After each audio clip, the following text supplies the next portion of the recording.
Welcome to The Business of Fun, the podcast that pulls back the curtain on the industry's hottest games to find out what's going on behind the screens. We are going to invite mobile gaming experts to spill the tea on their game success, how they work, why they work, and what they've learned along the way. Here's your host, Jonathan Fishman. Welcome to a special episode of the Business of Fun podcast. Today, we bring you the Science of Organic Acquisition webinar, featuring industry experts Shoham Lashkar, Amy Monier, and Katie Blechner. They'll share insights on the states of organic attribution in mobile gaming, organic marketing channels, and maximizing returns on organic user acquisition. Let's dive in. Hi, everyone. Thanks for joining us today for our webinar.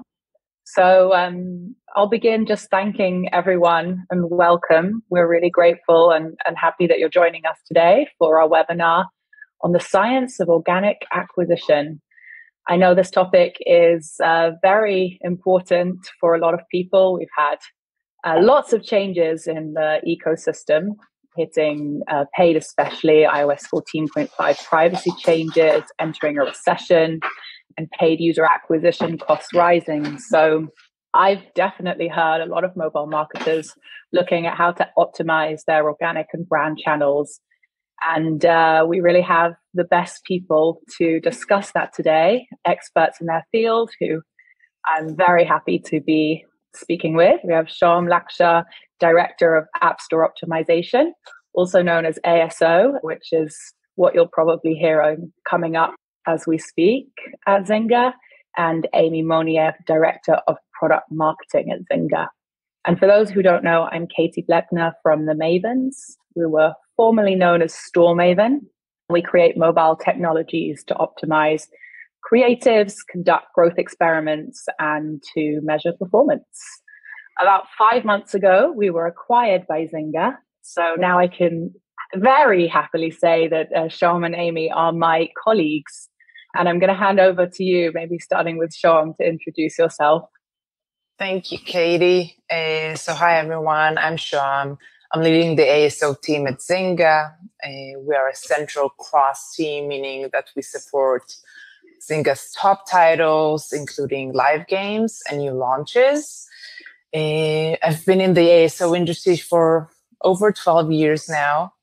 Before I joined Zynga, I was mainly leading ASO efforts in different gaming companies such as SciPlay, Alien, 888, and also was working at Moburst and was working with the most leading mobile apps. I've started my online journey as an SEO manager for web brands such as 888 and Caesars Casino.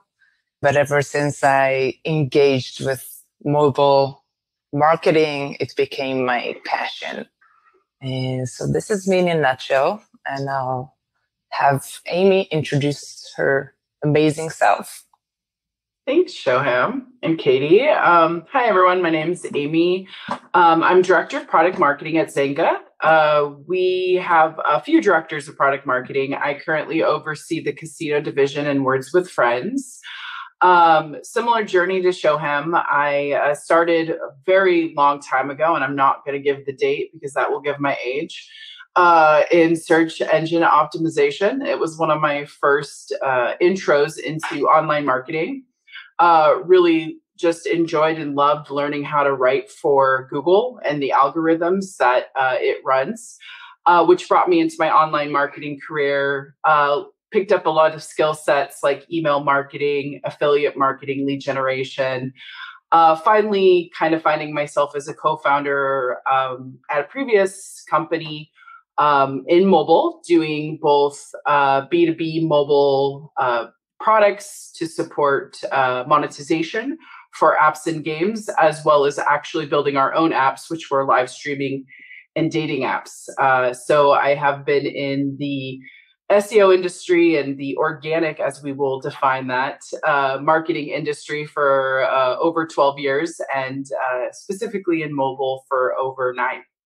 Amazing. So you've both proven my point that we should have some very interesting conversations. Our agenda for today, since it's only 1 hour, we had to be limited, is to cover the basics of what organic acquisition really is, the intricacies of organic, and especially versus a paid user. And then we'll go into the details of how to measure success. We also hope to have time for a Q&A, so please feel free to send over your questions via the question part. And I'll also show you there how we're hoping this will play out, that we'll end up with some summary and tips to leave you with something to get started with after. So I guess if we don't get to cover all the questions, just a reminder that we'll follow up individually or separately afterwards. So definitely, please share. We want to hear from you. Yes, I think I'm going to stop sharing the screen and begin with all of us on screen.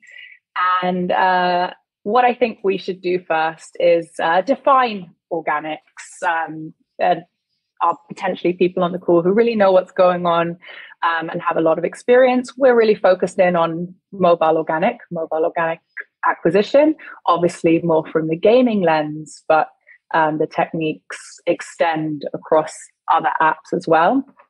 So Shoham, I'm actually going to hand to you to talk to us a little bit about how you define organics and give us some information that we can start to dig into. Perfect. Thanks, Katie. So I would say most of the times people will define organic UA as an activity we did not pay for, users that we are getting for free. But this is far from being a true definition, as we do spend quite a lot on optimizing our organic visibility in the stores, whether we're buying traffic for our creative tests or spending on localizing our app stores in different regions, or even spend on branding campaigns on its own, which is a very costly campaigns that we focus on. And so organic UA to me would be all the users that were unattributed to a direct acquisition channel that we track and know, meaning we can get users from search, users that search for a specific query, users that browse the store and encountered one of our featuring placements, or even users that were exposed to our branding campaign or a paid UA advertisement outside of the attribution window, meaning maybe they saw an ad but didn't have the time to engage then, and then a few days later would search for us. And for all this type of different funnels, organic funnels, we want to be discoverable and convertible in the stores, and that's I would say the art behind organic optimization. Makes a lot of sense. I think that across, even outside of the mobile world, we've always known organics to be being visible for a customer when demanded. We want to make sure that they find us when they're in that zone to be it enter a restaurant if we're offline, but more importantly for us, want to play a game. So I think that's a perfect summary, actually. And obviously, we'll be going into more detail around different types of techniques that you can use. I kind of want to, though, give an overview for anyone who's not so familiar of the different types of channels of organic. I know Shoham is from App Store Optimization. I think we can summarize what that is, and Amy as well on more of the branding efforts. So it would be great if you can share. Yeah, I'll take the lead. So great definition of organic, Shoham. I think when we think about organic channels, there's some very specific ones that Shoham will talk about in the stores and in how they're registered. if you go into your dev consoles and you look at your acquisition channels. But I want to start at like a higher macro universe of just what organic channels may exist, and maybe some you've thought of, maybe some you haven't thought of. For me, I've done a lot in performance marketing, growth marketing, as well as brand marketing. And it can get confusing between all of those terms and really what they mean. And sometimes it's not easy to disassociate one from another, because they all impact each other and potentially can help conversion rates become higher. So I think when we're talking super high funnel, I know top funnel means a lot of things to a lot of different people, but I'm talking pre anybody ever getting to your website or your store. There's ways to influence and to brand yourself. I think some of the most common ways now, and it kind of depends on your product and what your age groups are, but I think some of the common ways now are influencer marketing, social media marketing. I think when you think Gen Z, you're thinking how to connect with them by utilizing their peers and the platforms they're on the most. But I think if we were to step out even further, where did brand marketing start? We have to look at traditional marketing. And traditional marketing started with television, radio, newspapers. For some of us, hopefully on this call, that can even remember those. They were vitally important to building a brand at one point, and to a degree still are. And there's a lot of people that are much more experienced at this at Zynga with television, but television still comes back into play quite a lot when you're starting to launch a new game, a new app, a new brand, and making sure you're reaching the masses and kind of inundating them with your messaging over and over, because frequency is super important for branding. So I think we have to look at what we're doing from a branding perspective, and does that fall under organic? And most likely it does. It means that, we're utilizing channels, like Shoham said, that are not necessarily trackable. They're not linear attribution, and they are not going to necessarily be tracked under any sort of specific campaign or specific channel or medium, depending on what you're looking on, web or mobile. So we really have to look at all the channels we might have available to us. Our budget, of course, matters in what that is. And we have to be a little bit nimble in how we approach that, again, based on the kind of the life cycle and the stage of your product. So I think as a whole, we have a lot of different channels we can tap to kind of get people into the funnel, to get people to our mobile games or into our stores to check out our app. And then I think from there, we can kind of go a little bit more into the weeds of how to separate where and how they've come to us. And I think that's a pretty good definition for kind of narrowing the macro universe down to kind of the storefronts. And I think, Shoham, if you want to take it from here and kind of define a little bit more how organic relates to the storefronts. Perfect. So I think you've covered, the different touch points for organic. Specifically for ASO, we track mainly in-store traffic, meaning we could split it into search traffic, people that are searching for a certain query, and browse traffic, placements that we have on the store in the different Today tab, game tabs, or any other collection that we're exposed to. The consoles would give us a good picture of how we perform on the different channels. So we depend quite heavily on following and monitoring the traffic that we see there to understand the overall picture. And for example, if we have like the majority of our traction is coming from browse, we want to also tailor a strategy that is right for that, and to optimize more towards optimizing our creatives and convert more users, because that's their first touch point in the store. And if we are seeing the majority of our users coming from searches of our specific brand, we would want to put more weight into targeting different search queries that we could be reachable to additional users that are searching through the store. So I would say that every app has its own mix, and strategy should be derived from understanding your app's growth potential and where you could improve and be more discoverable and in the stores. You've both explained that so well, from, as you say, different parts of the funnel, but also I think both of you have highlighted it's about understanding where your audience could be, but also where your potential or additional audience could be. Obviously, with organics, what you're saying here is that it's going to have a much broader site. More people are going to see it, that you don't know what their connection is to your core audience base.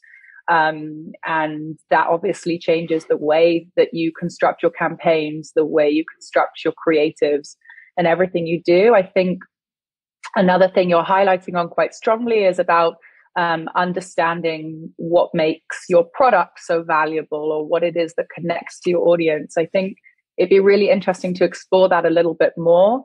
What are the differences between an organic user and a UA user?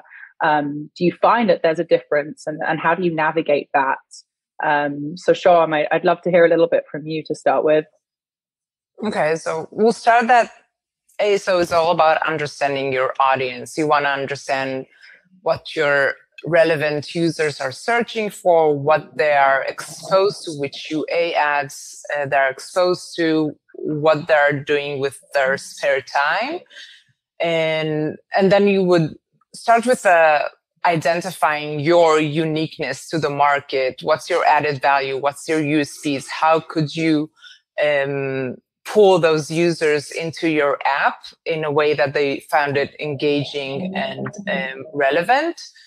So there's a lot of ways to kind of look at that. And there's also, with your research, you need to understand what is your competition, different types of competition, people are competing, apps that are competing on your targeted keywords, apps that are monetizing the best out of your category, apps that have the similar user experience.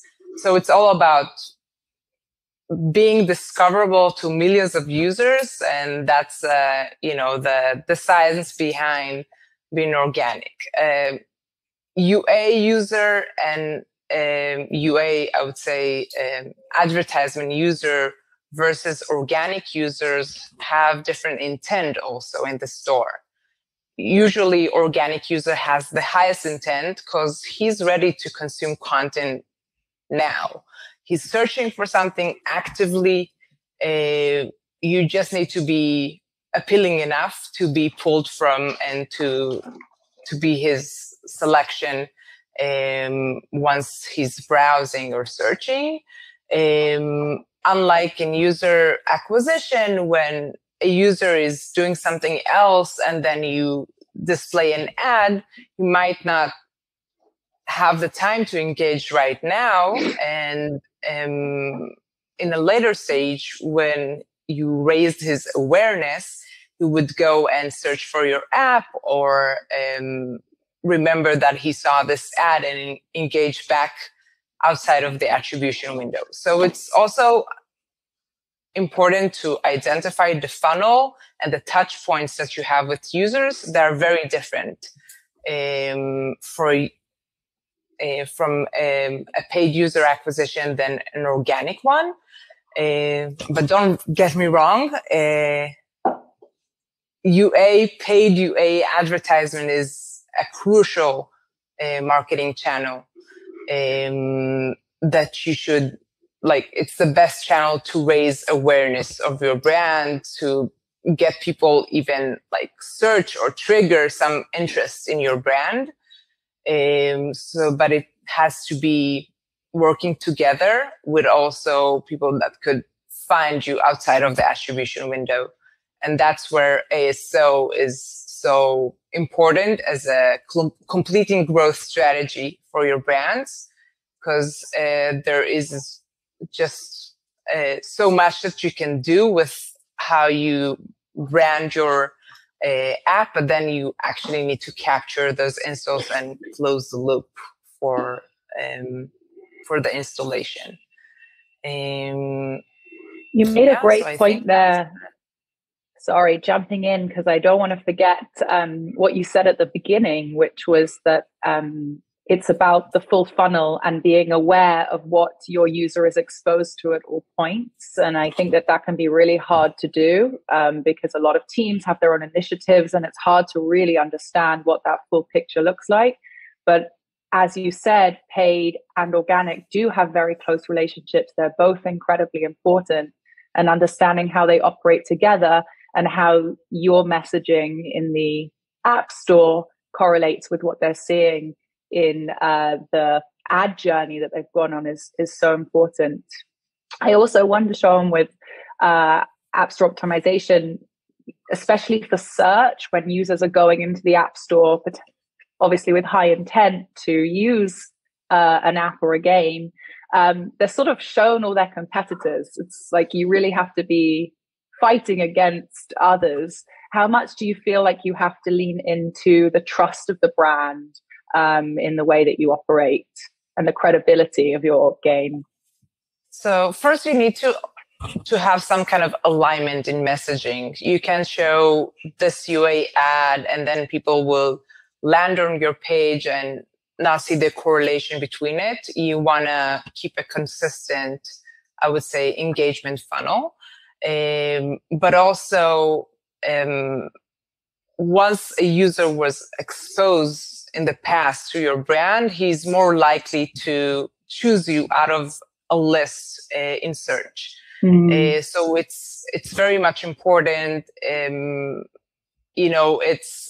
It's the 3 first seconds that users would actually make a decision. You want to pop out from the crowd, and you also want to kind of engage the user in an emotional, I would say, decision for him to choose you out of the bunch. You could have some different tactics to do so, but it's always great if you could work with the UA teams and drive a strategy together. So you would have the most, I would say, engaging and optimized funnel down the line. And Amy, I think it's interesting to hear from you as well, especially around the idea of intent. We know when someone's in an app store with that organic funnel, they're directly going into the game. But a lot of the channels you were talking about, it's not the case. You're trying to capture attention and encourage an action that wasn't necessarily thought about before. So I'd love to hear a little bit about you, about how you see the way that you would engage in those channels. Yeah, I'm going to go back to just reminding the audience with the kind of original question, which is like, how do we get to know our audience, right? How are we looking at that? And I think, Shoham, you did a great way of showcasing in the store what directional data we can use to kind of infer certain things from our competitors about potentially our audience. I also think that's hugely advantageous when you're launching a new game. You don't have a core set of players to necessarily model any sort of information on. But I'm going to talk a little bit more about like a live service game, because I'm sitting on live games, and while launching a game probably needs to be its own webinar, there's definitely some overlap here, but I think some of the tactics I'm going to explain are more useful to people that already have a group of people that play the game. So the way I think you start by knowing your audience outside of the storefront information that Shoham gave is actually like product out and really understanding who your current users are and what kind of characteristics and potentially data points you can get from them. So aligning with a consumer insights team and or a vendor that provides those services that can do qualitative surveys on your users and your user experience can be extremely valuable.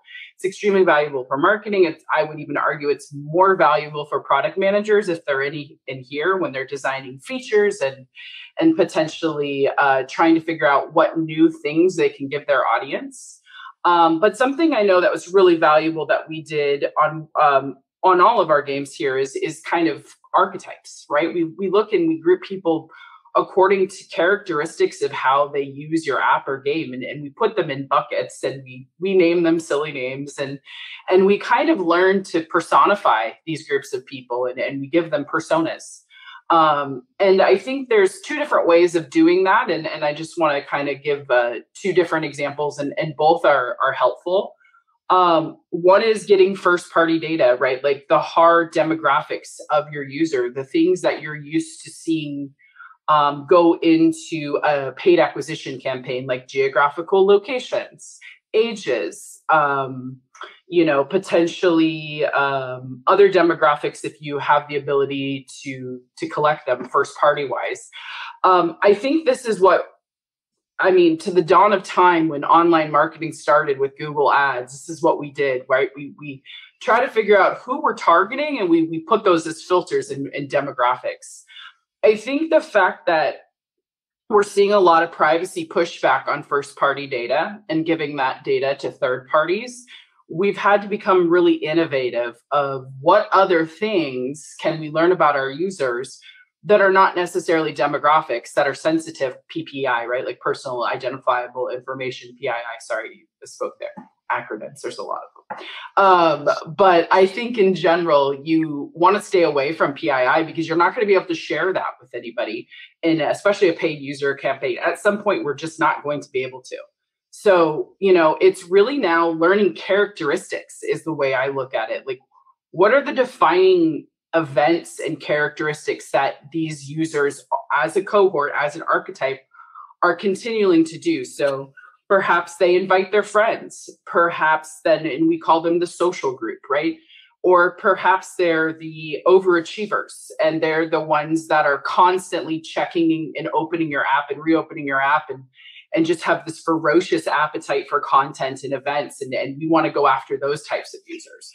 And I think this exercise is really important to do because it allows you to kind of understand what your healthy segments are and your unhealthy segments. And now from a product perspective, you can kind of anchor in by bringing in certain users, working with Shoham's team and the ASO team, and we identify, hey, we really like these types of users that play a variety of game modes. They monetize better.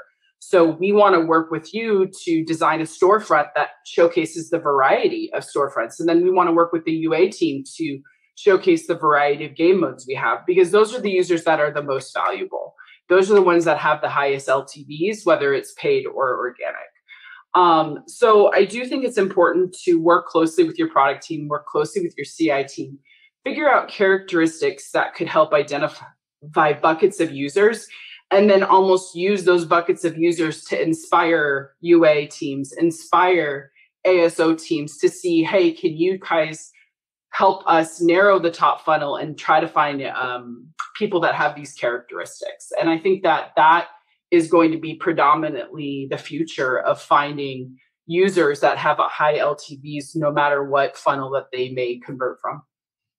It's so important because ultimately,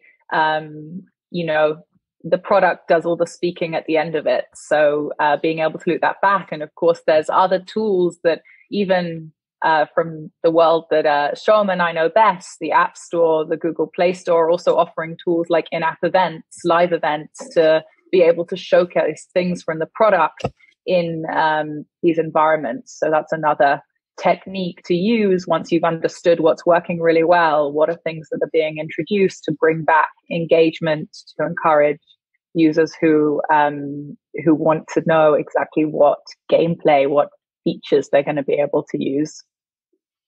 I want to move on to probably the most complicated, but the best thing about organics is and the scientific part, the most scientific, how do we measure this?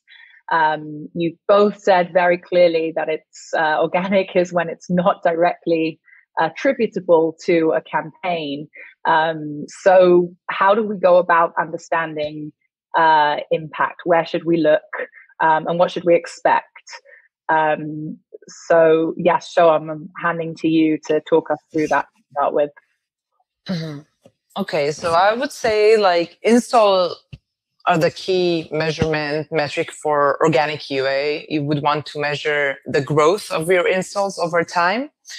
As without the ability to filter your audience by quality like you're doing with UA, you would want to drive as many installs as you can with the broadest reach.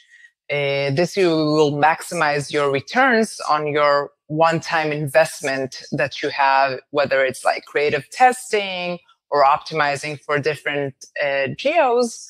Once you drive the majority and you're not paying for every single user, organic users like you do in traditional UA, you will get the growth of the users over time and a more healthy, I would say, mix into your app. A lot of times conversion rate is a deceiving metric for ASO. I get a lot of questions from the product team. What's our conversion rate? So I want to kind of have my take on conversion rate and live traffic for organic. So actually, I would say conversion rate, you can compare it into to UA conversion rate that you have in the campaigns. The live traffic from the store, the funnels, the touch point, the intent is much different than you have in your UA advertisement. The conversion rate from organic users, if someone, let's say, searches for your brand, he has the highest intent to engage with this specific app because he was searching for your brand. So the conversion rate could be 100% even sometimes. But I would say it's more complicated to measure conversion rate because over time you want to see in ASO specifically with your efforts, the conversion rate goes down and it's a positive signal because as you progress and you're ranking and you're broadening your reach on different terms and you're ranking for this term that is not your brand term, you would get more traction into your page, but users with less intent. And because we're not able to segment users and we don't want to, I always ask with questions, what do you prefer? 100% conversion from 100 users searching for your brand or 20% conversion from 1 million users getting to your app from different terms? So of course, we'll prefer that. And that's, I would say, the difficult discussion sometimes we have with people that are used to performance marketing and they have a controlled, I would say, environment to compare it to. The only way that we would, I would say, compare conversion rates of some kind is through a testing environment where we buy specific traffic, we show them different variants of creatives, and we see which creatives converts better. That's where we want to see the most, I would say, convertive element in the store. Other than that, live traffic is actually over time, we want to see the conversion drops and our exposure and reach increasing, as well as our installs. We need to make sure that our installs are rising at the same trend. Yeah, I think there's actually a great question that's come through that I want to ask because it directly relates to what you're saying. Masha asked, what would be the measure instruments for organic UA? I think you highlighted some of those, but go through that again.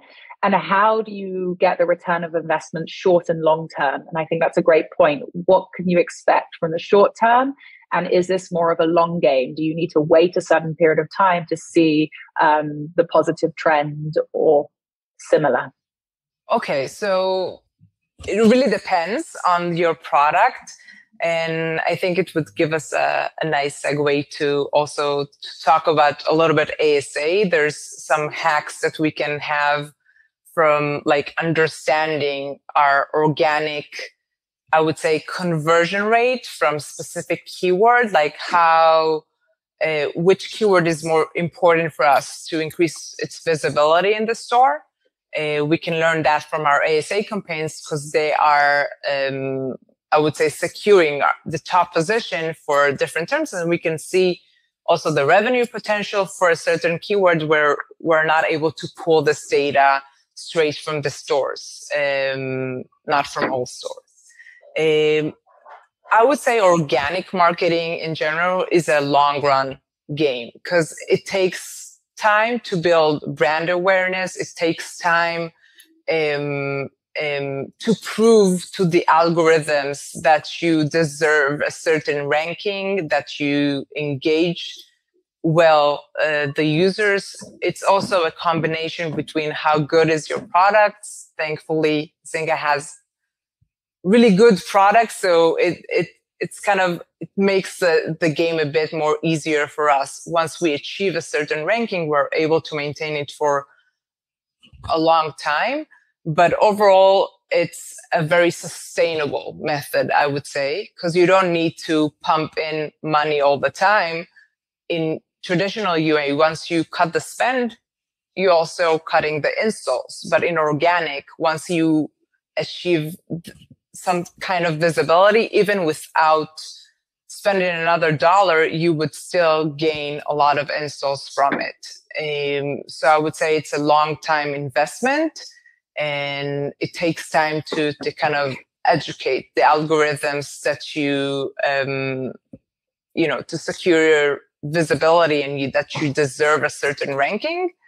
But overall, once you're getting to a position, it could last for years.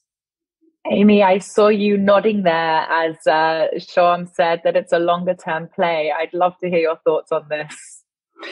Yeah, I'm gonna assume I understand the question well, and if we're not answering the question well to the person who asked the question, feel free to follow up and we could be more specific. But something has taken me back to when I was a co-founder of the app companies. And when you first launch an app and you're not at a large company and you don't have a large budget to do paid UA, it feels like it takes forever for your app to rank for anything. And it really is one of those things that is patience, to Shoham's point. So, I don't think Shoham or I or Katie can give you guys the exact algorithms Apple and Google use to rank apps.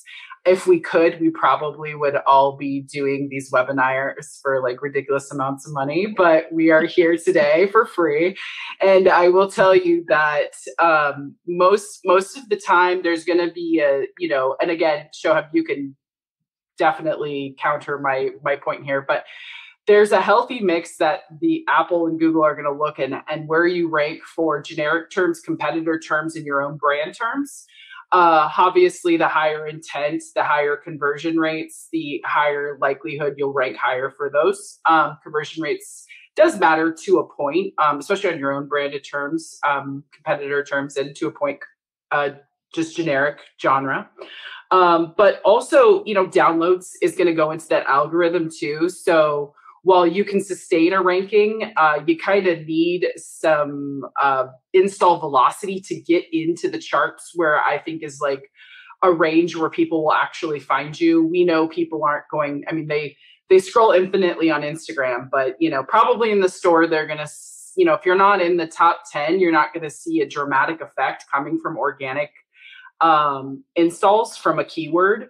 So, you've got to take that into account. Reviews matter a lot. If you're getting crappy reviews, and this is, I'm squarely looking people on product side. If you have a product that's really buggy, And people really kind of use the storefronts as their customer service channel. I hate to say it, as much as we all hate it, they do. So the more you can do to kind of funnel those customer service things into social or into a customer service like help desk or something else and keep them out of your storefront, the better. But there's always going to be a healthy balance of how many installs you're driving, what's the conversion rate for these keywords, and also, how are you rated by your users? And I think those are some of the three biggest things that Google and Apple will look at to decide, hey, are you worthy of being in the top 10 for this keyword? And you got to kind of think about it like that. And the last thing I'll say, I'll turn back to you, Katie, is just, I really think my personal piece of advice is Google takes longer. So stay with it if you're on Google Play and it's just taking forever to move up those charts. Google's sophisticated. They understand that they want to keep you in what we used to call the sandbox for a while in SEO. And they really want to observe you before they decide to kind of power rank you, is the way I would put it. Apple, hopefully you would start to see more success in moving up charts and getting more organic rankings for keywords or categories faster, just based on my personal experience. Yeah, you touched on some really important points, and Google have been the most transparent in saying that the crash rates, the app not responding rates make a huge difference to how they rank you. So they do want to see, especially for newer apps, more stats over time to understand whether this is something they want to put their name to in their product. But I believe the same will extend for Apple. They just haven't been as explicit about that. But yeah, there's plenty of things online, I think, on our website as well about what we think might be going into those algorithms. Yeah, and Google Play, I would say it's more about the user experience. They put that in their top priority. They want to make sure that the user search for an app and it's the most relevant and engaging app for that query.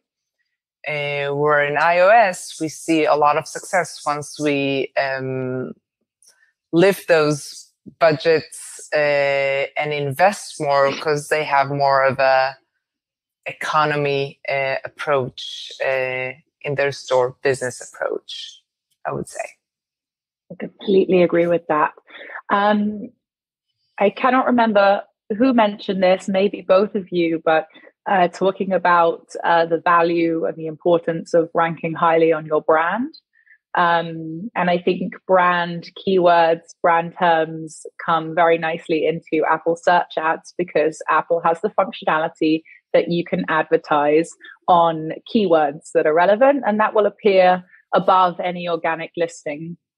And I know, of course, it's very, very important in many ways to run paid channel on your brands for ASA, but I'm interested to hear about what you think of that and how that has an impact on organics. Amy, I'm handing to you. Ooh, my turn to go first in the hot seat. Yes. All right. So, wow. Apple search ads.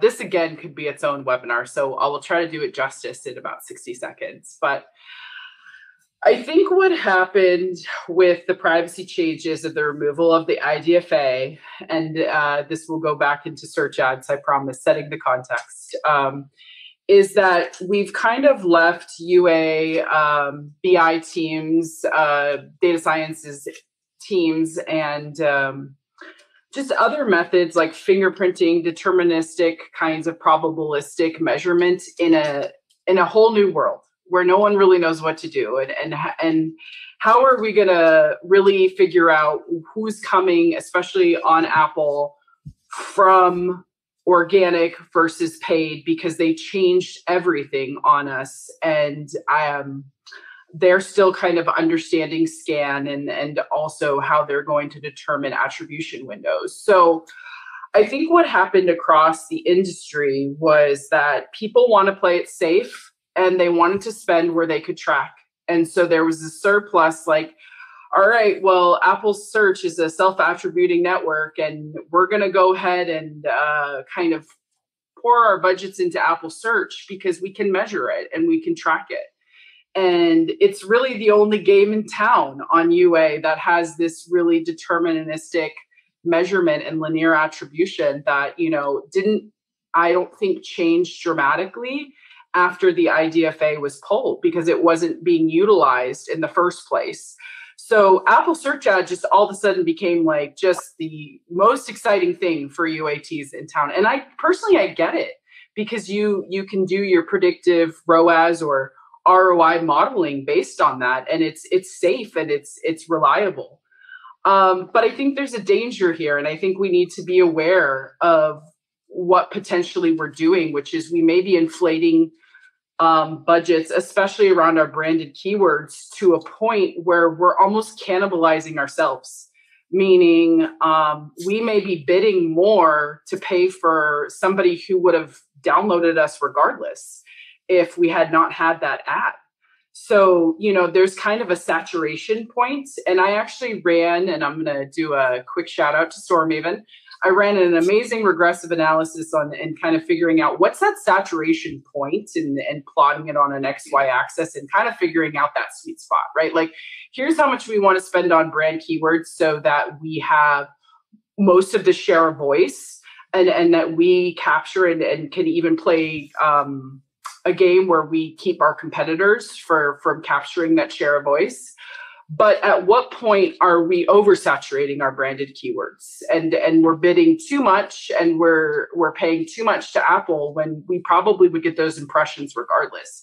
And it's very sophisticated. I just want to continue to reiterate. That's why I had to work with a company like StoreMaven. This is something that a data science person probably needs to do an analysis on, and probably not an average marketer. But having a company like StoreMaven or tools to be able to do that is extremely important. So I think when it comes to branded terms, there's kind of two approaches there, which is, you have to ask yourself realistically, am I overspending on branded keywords? And if your brand is huge, like mega, you might be. Because a lot of people are going to look at your brand and convert highly, and your CBR rates are going to be high for your branded keywords because you've established that trust. You're running television, you have influencers, things like that. Maybe if your brand is brand new and it's just it's like not well known, maybe you should spend more on your branded keywords because you're trying to solidify those placements.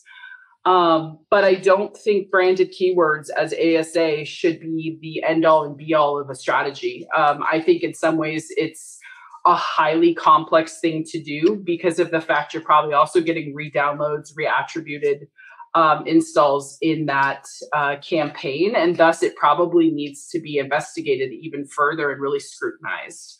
But in general, I think Apple search ads can also be an extremely powerful thing.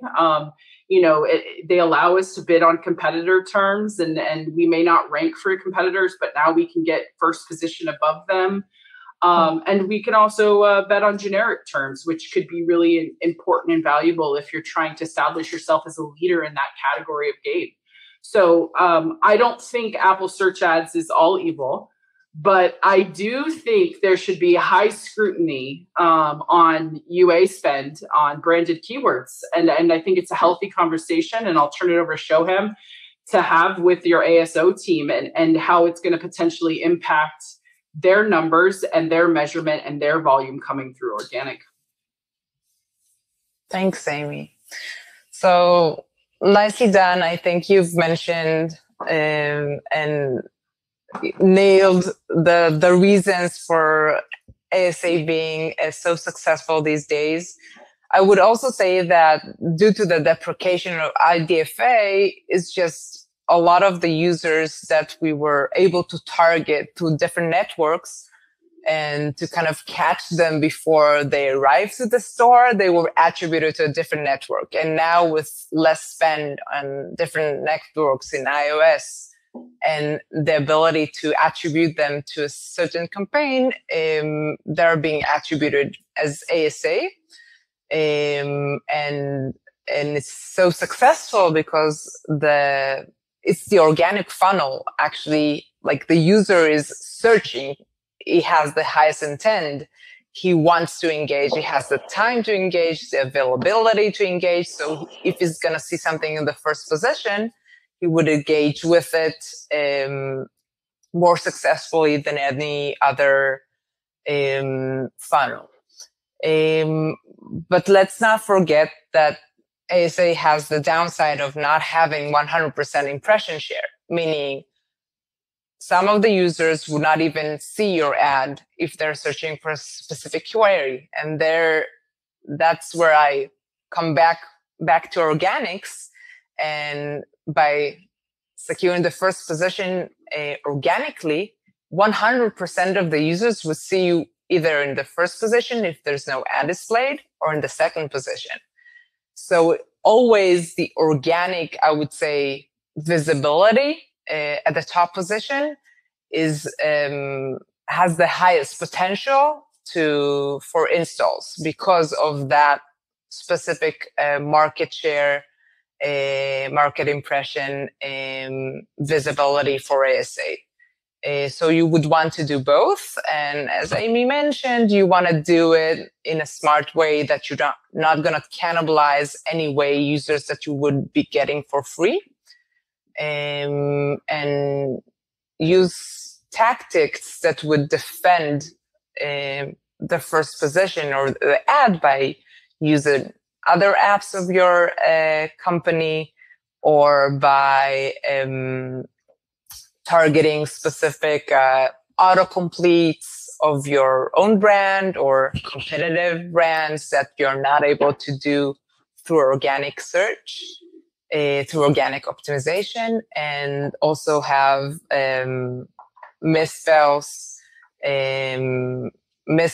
or I would say autocompletes for generic terms that people has that are searching in high volume. And so it's something that you would want to consider with your strategy. But it's, again, not surprising that ASA became this. I think that's the whole point in IDFA deprecation, is for us to be using more of the tools suggested, and the user's nature is with high intent, so we're definitely seeing it's worthwhile for us. We're getting through some really good questions that I want to ask, but I don't want to miss one of the things that we were talking about before we actually went live on this webinar, is sort of the unification of tracking and ways that you could bring everything together. And I think it's such an important topic that I will get to the questions. But, Amy, I'd love for you to talk through how this is possible, if it's possible, and what are the top tips to put that in place? I'll start off by saying it may only be possible in my dreams. And if anybody builds mobile measurement platforms out there, please listen to my dreams, because I really do want this. But I think there's some context here that I want to give about what's not going to be able to be tracked, and just the state of the union, and then what you can do, and the things and the conversations that you may be able to have with your team to try to get it to a better point than it may be now. So I think in general, there's not only privacy changes that are happening in mobile, and we're really focused on mobile today. There's privacy changes that are happening on the web. And all these privacy changes are going to impact any tracking technology that is third party that has been created. And there are tons of them on the web, and less and less of them on mobile. But again, there are some leaders like Adjust and AppsFlyer and things like that we look to in terms of determining how we have our mobile measurement protocol in place. But I think in general, where people overlook it is sometimes in the non-obvious spots. So of course, you're going to set up tracking on your user acquisition campaigns. I mean, I don't know anybody that doesn't. But, have you thought about leveraging deferred deep links or deep links through AppsFlyer or Adjust on your social pages? Because what's going to happen is potentially your social media team is doing a lot of branding and they're getting, new users into the funnel, but they're not getting credited for that. And it is going to get lumped in as this untracked, unknown, potentially even organic source, when in fact you could have some linear attribution if you unified your tracking platform under one MMP. So, one area that we do is we look at social, and we feel really strongly about having the same MMP links on our social pages, even though it's a completely different team than the UA team. I would say it even stretches into email. We do a fair amount of email at this company.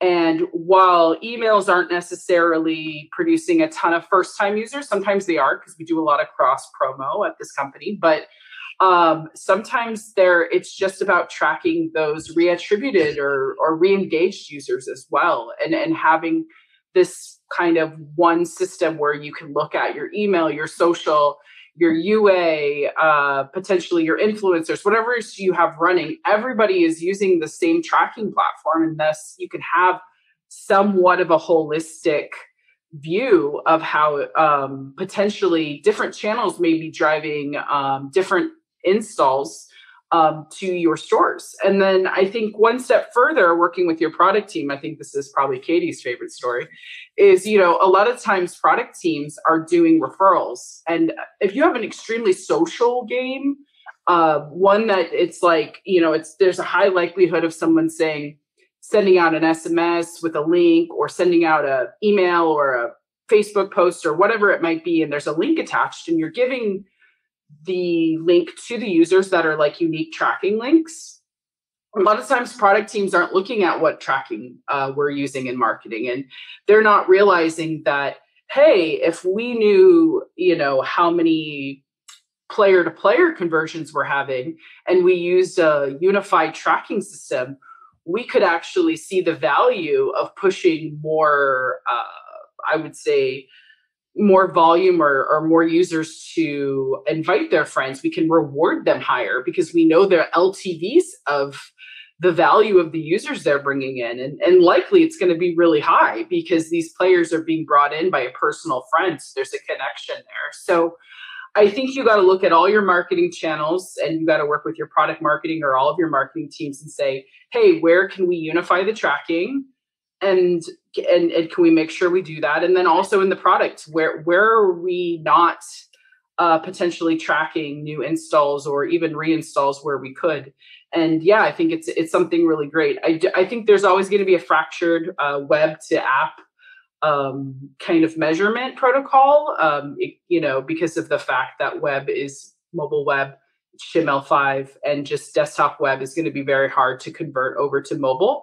But I still think we should try. I still think we should try to get the tracking in place and using one system to kind of unite them all. And therefore, you can build more dashboards and databases and queries that work for all teams rather than just one singular team at a company.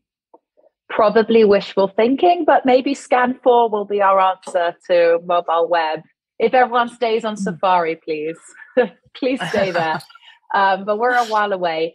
I have some really good questions coming in. I think there's time for two. For anybody we don't get to, we will follow up. But this one is a personal topic of great interest to me. It's a question from Adam about what relationship do we see between paid and organic acquisition when it comes to forecasting? For example, do you tend to expect an increase in organic when you spend more on paid? And is there a good rule of thumb for the organic increase when spending increases? Shoham, I want to pick on you because I know we talk about this a lot, but you can definitely defer if not. Perfect. I would love to take that because it's also an interesting question for us. We talked about it quite some time.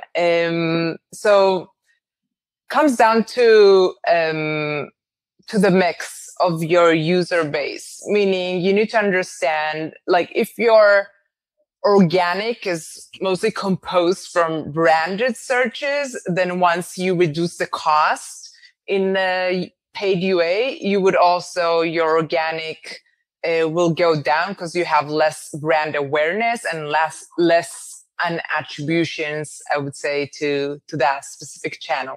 But it also depends on the mix of where are you spending. Let's say you're spending the majority on YouTube, let's say UAC campaigns, but YouTube is getting the highest traction.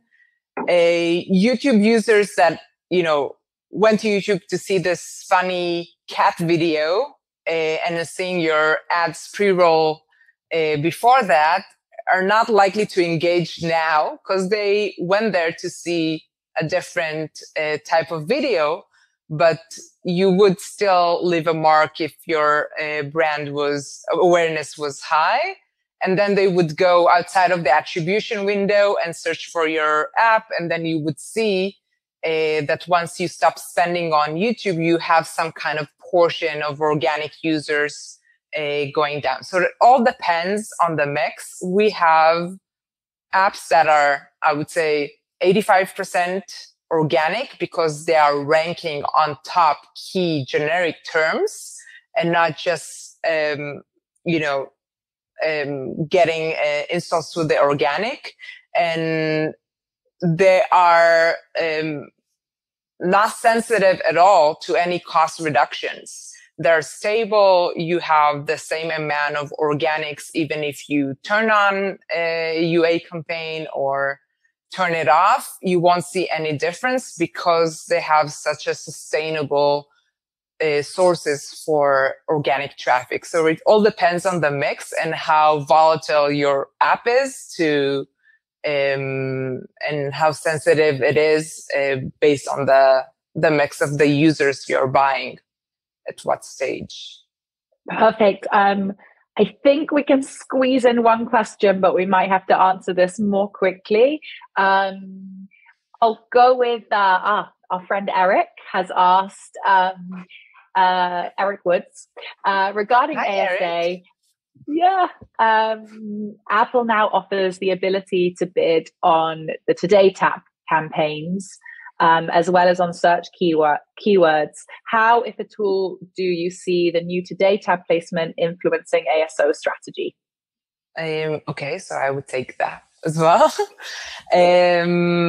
So kind of became really hard reviewing the analytics behind iOS with all the recent changes, the CPP, the different placements they now offer. We still don't quite know how they're going to be funneled into like the backstage, if they're going to be considered with their own metric of browsing, paid browsing, I would say. But it's definitely, I would say, a tool for us to leverage our brand presence. And it's even, I would say, more valuable because we know that in-store traffic is engaging a lot of our users. So we want to use that in our ASA, I would say, strategy going forward to see how we could maximize the brand awareness. And it would help us also, I would say, in search over time, because then we'll get some tractions from their browse section. But when users would see us also in organic featuring placements, it would have some kind of familiarity with our brand and conversion rates.